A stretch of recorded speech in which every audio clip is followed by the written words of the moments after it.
The U.S. President Donald Trump and First Lady Melania Trump have tested positive for coronavirus and are now self-isolating. President Trump, age 74, is considered to be in the high-risk group. The president wrote on Twitter, quote, "We will get through this together." It comes after Hope Hicks, one of his closest aides, tested positive for COVID-19. Joining us live to discuss this is Paul Ejime, International Affairs expert. Thanks for joining us, Mr. Ejime. Thank you, Anita. Thank you for having me. All right. Obviously, Donald Trump is not the first leader to have contracted the virus. We have had the UK Prime Minister, Boris Johnson, Brazilian President, and others. What's so significant about Trump's case? Well, it's significant for many reasons. One is that election is about a month away, November the 3rd. And also the fact that this is an uncharted territory for America. I mean, after the death of JF Kennedy in 1963, they took some measures about what would happen in case a serving president, is either is unable to continue or something unusual happens. And this is another unusual case, but this time election has not been held. So there are so many permutations.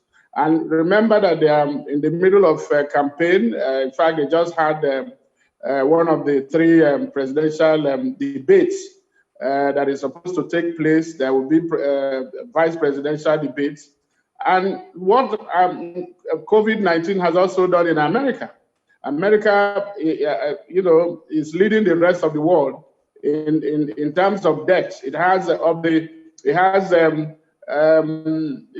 than 7 million affected people, and then over 207,000 deaths and counting. So, and there has been the issue of the management of this disease.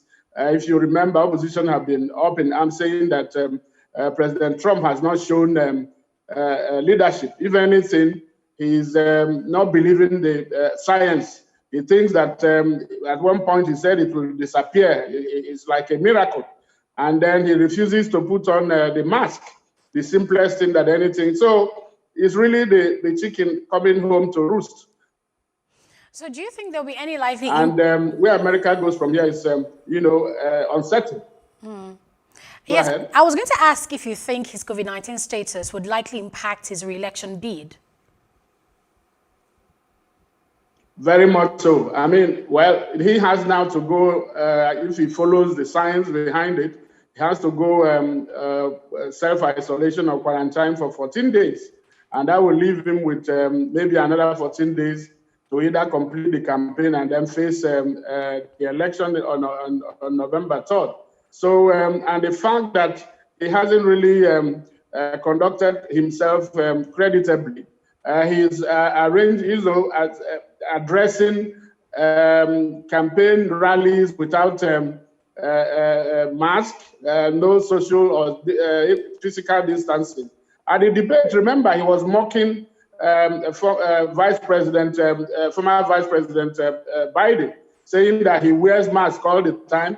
He is saying that he's showing what maybe some macho man, showing that he's a big man, he can power it through. But it's not so. This virus does not respect anybody. Remember, you have said the British Prime Minister was almost escaped.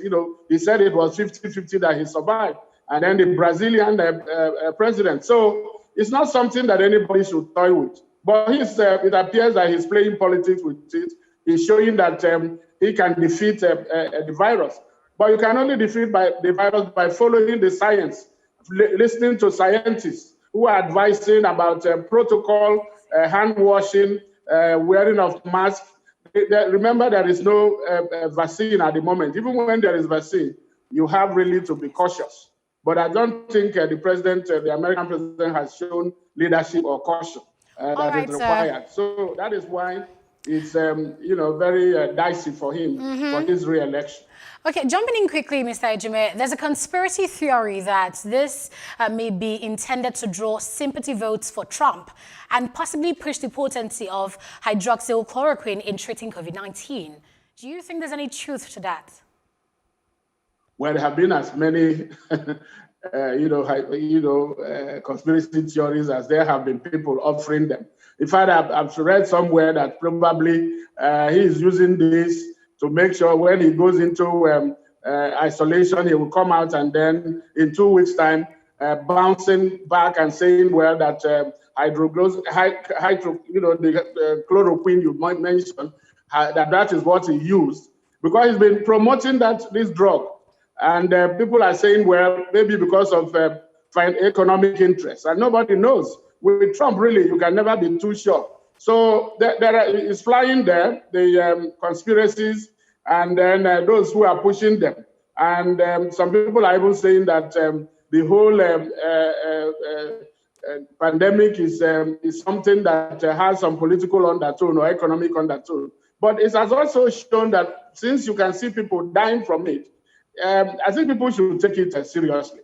If you ask the Prime Minister of Britain, I don't think he will join those who will be dismissing COVID-19 as a hoax or something that anybody should play with. So I think people should be able to distinguish, remove politics from it, follow the science, and then let's see, because it's not just one country. Remember, more than 200 countries and regions have been affected. But we're running out of time at this moment. So we have to be very careful. Unfortunately, this is where we have to draw the curtains on the conversation. Thank you so much for your thoughts. Thank you for having me.